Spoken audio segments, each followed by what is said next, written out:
Today we're looking at Lesson 10-2, Indirect Variation. We're going to be able to write and graph indirect variations and distinguish between direct and indirect variation. This is probably going to be the main point, being able to tell the difference. So let's look again at the packaging problem. When packaging a different product, your team at the packaging and shipping company determines that all boxes for this product will have a volume of 400 cubic inches and a height of 10 inches. The lengths and the widths will vary. Remember, volume is length times width times height. So to explore the relationship between length and width, complete the table and make a graph of the points. So let's look at it. Our width and our length is 40. If our width is 2, our length is 20. If our width is 4, our length is 10. Remember,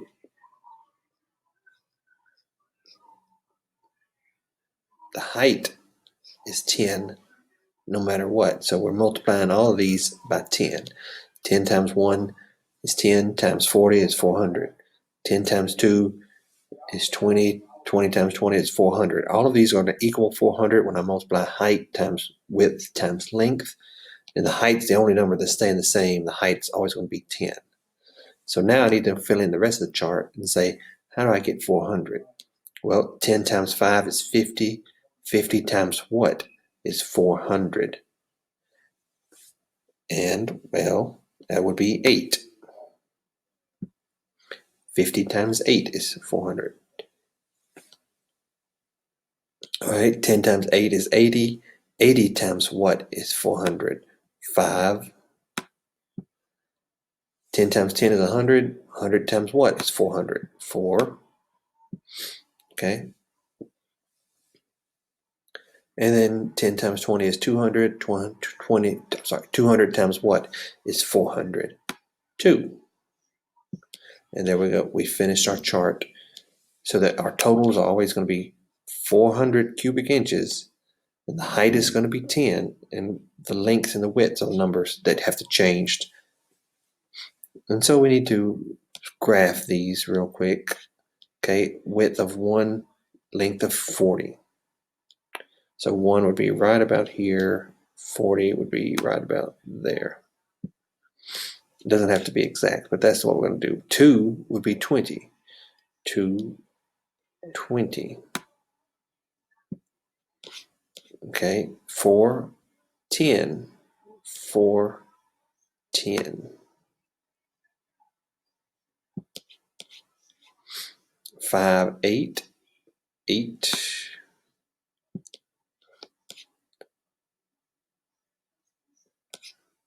Width of 8 will be 5. Width of 8 right about here will be 5.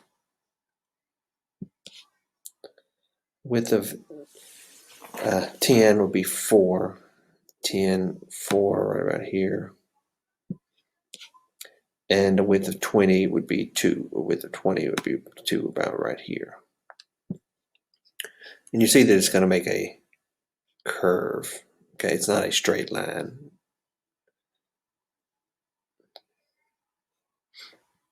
So let's keep going. How are the lengths and widths in item 1 related? Write an equation that shows this relationship. Well, we know that it's going to be equal to 400.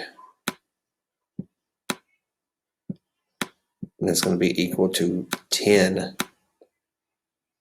times the length times the width.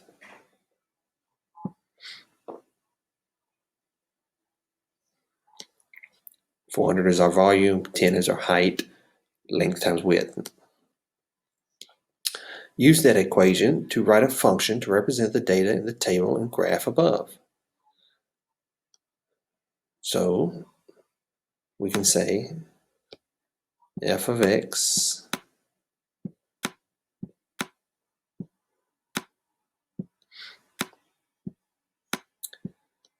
and we need to make one of these. Let's just say w is going to be f of x.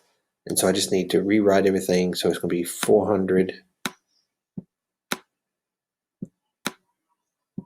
divided by 10L.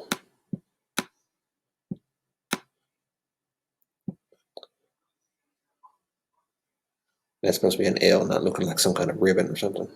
It's hard to, maybe I can make an L a different way. Hold on.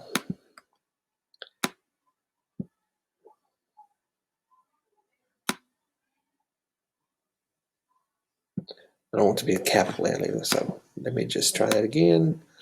What is another way that I can just write L with making it look different than a 1?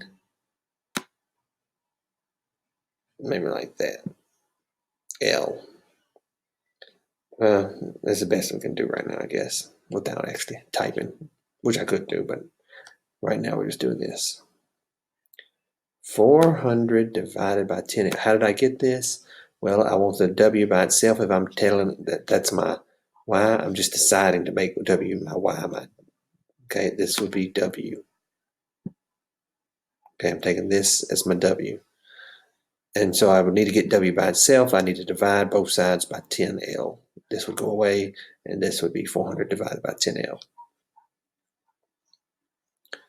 Describe any patterns that you notice in the table and the graph representing your function. Okay, not a straight line. Slope's not constant, however you want to say it.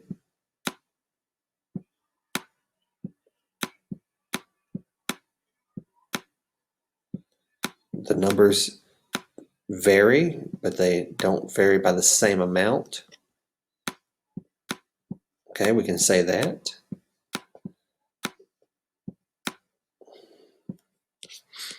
Okay, as the width gets larger, the length gets smaller. You could say that, but it doesn't get smaller by the same amount. You divide it by 2, divide it by 2, but now you just take away 2, take away 3, take away 1, 2. It's different by the same amounts. So in terms of box dimensions, the length of this box varies indirectly as the width of the length. Therefore, we call it indirect variation. Okay, also called inverse variation. Okay, if we were doing it directly, then it would be the same change every time. It'd be like 1 times 40 is 40. 2 times 40, that would have been 80, or something like that. 4 times 10 would have been 40. So you need to have the same number being multiplied every time to be direct variation. But this is not directly related. It's still related. Okay, it still has to do with how long the length is, how long the length of the length still has to do with how long the width is, basically, but it's not a direct proportion anymore. So we call that indirect. So if our direct variation was this, y equals k of x as long as x is not 0, and k is the constant of variation, how would you define indirect variation in terms of y, k, and x? And so we're going to define indirect variation as this is going to be equal, okay, our f, our y, f of x is equal to y. It's going to be equal to some number, 400 divided by 10, divided by L. And so L, if you remember, if we looked at it, was not our y, it must have been our x. So if we want to put it in terms of this, we're going to put it on the bottom. It's going to be k, our number, 400 divided by 10. That's just a number. So we're going to say k divided by x is going to be indirect variation. It is a little bit complicated, but we just got to think about it. It's not directly proportional like here. It's not equal to some number times it. It's going to be equal to some number divided by it. So indirectly. Direct, it's on the same level. Indirect, it's one's a numerator, one's a denominator. Are there any limitations on these variables as there are on k when we couldn't make k 0? And explain, well, I can say yes, x cannot be 0. Because then I would be dividing by 0, and we can't have that. And we can just say that, can't divide. I'm just going to write can't divide by 0. So if we have indirect variation, we cannot have our x, our variable, our independent variable be 0. Write an equation finding the constant of variation by solving for k in the answer. So basically we need to get k by itself. if we want to find out what our constant variation is, our slope, Fy, it's going to be equal to, well, we need to get rid of dividing by x. And how do we get rid of dividing by something? By doing the opposite, the inverse, and multiplying. It's going to be y times x. K is equal to y times x. So compare and contrast the equations of direct and indirect variation. Here's our indirect variation. Here's our direct variation. Comparing them. Okay, one has x in the numerator, one has x in the denominator. One is directly proportional, one is indirectly proportional. K cannot be 0, on the other one x cannot be 0. So that's just different things that we can compare and contrast. Use your function in item 3 to determine the following measurements for your company. Okay, 400 divided by 10, so basically 40 divided by L. Could be another way to write this. Find the length of the boxes whose width is 80. So if our width is 80, remember that was what we decided that was. That's going to be 40 divided by L, our length. Well, I can just kind of swap places here to solve for L. I need to divide both sides by L to get L on top and then divide by 80. So basically it comes out to be L is equal to 40 divided by 80. And what's 40 divided by 80? 1/2. So if the width is 80 inches, if this goes up to 80, then our length is going to have to be 1/2. Now remember, we need it to equal 400. So 400 times, no, sorry, 80 times 40 times 1/2.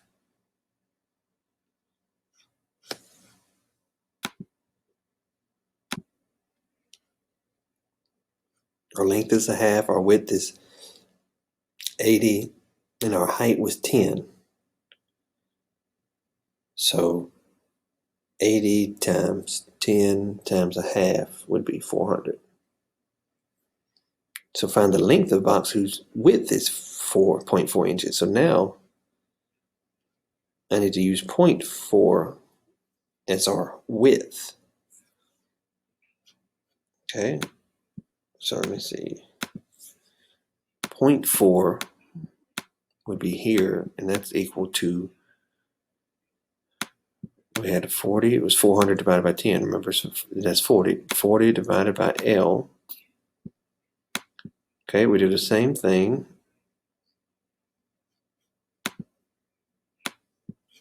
We just need to rearrange everything so that now we have L is equal to 40 divided by 0.4.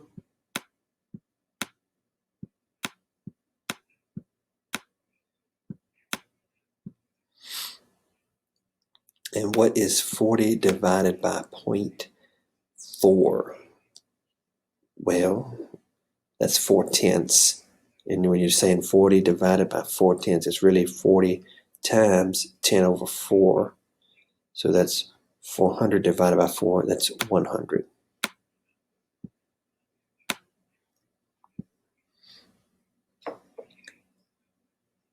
A 100 times 10 times 0.4 would be 400, so that makes sense.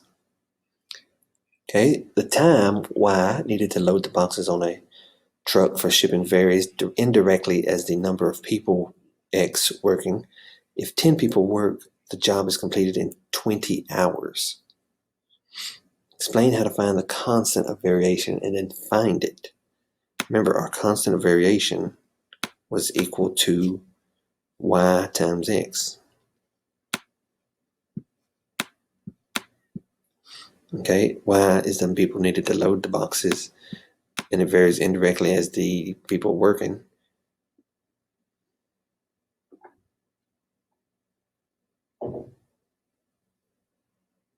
So we have 10 people working.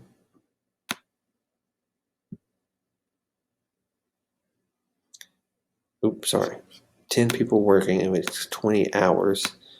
We need to write, instead of y, we have 20 times 10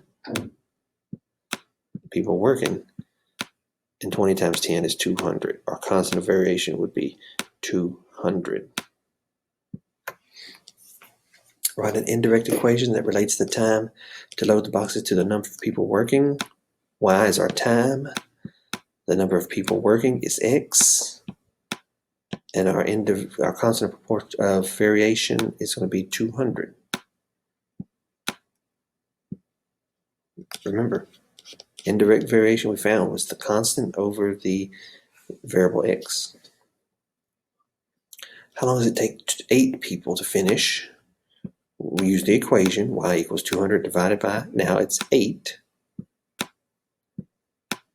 What is 200 divided by 8? 8 goes on 22 times for 16. You're left with 4. Bring down to 0, 40. So it'd be 25.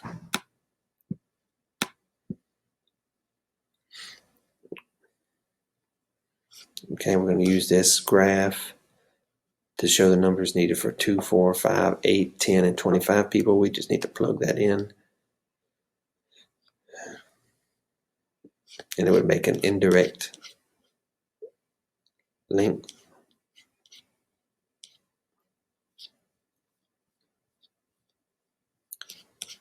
So let's see. 10 people work, the job is 20 and 25, so I already got that number.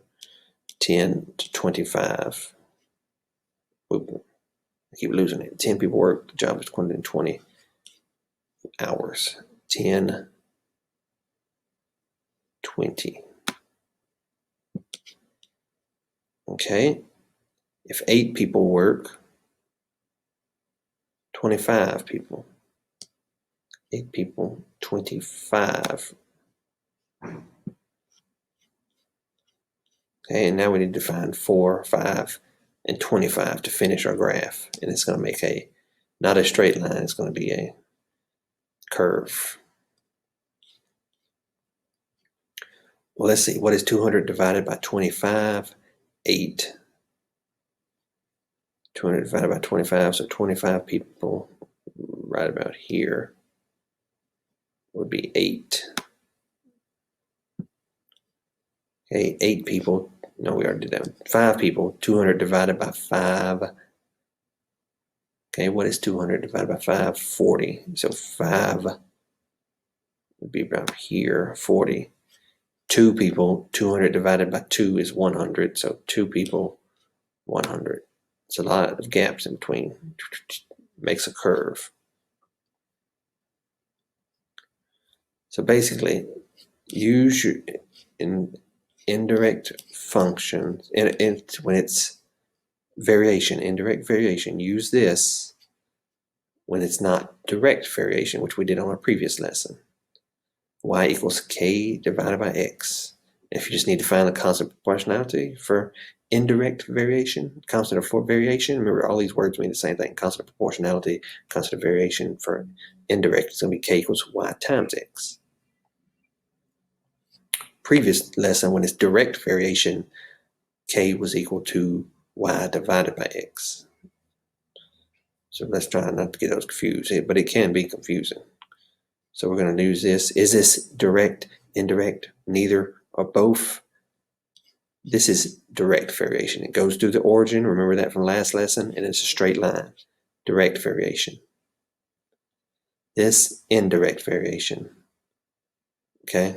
It can't be 0, and it's a curve, it's not straight line, it's not direct, and it has to be indirect. This one, it kind of looks like direct variation, but remember, direct variation has to go through the origin, so it is neither. Okay, neither. Direct variation has to be a straight line, but it also has to go through the origin.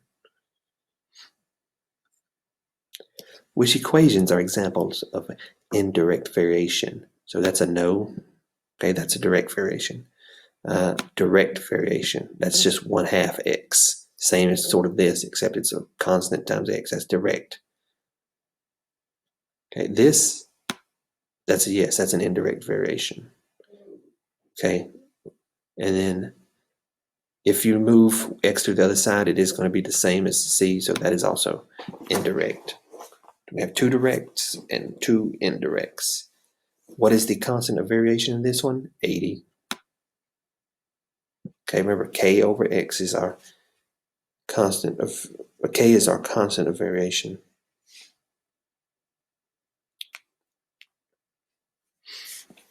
Okay, so we need to kind of be able to graph these and identify the constant if it's indirect or direct.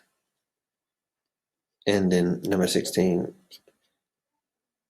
if it says it varies indirectly, we already know. So we just need to use our formula to find y. When we can take these two, we'll have to find k first. Take these two, find k, then plug that in over here to find what y is using the indirect variation formula. A lot of words here, but it's not super difficult, but you might need to read back over it and try some on your own, those last two.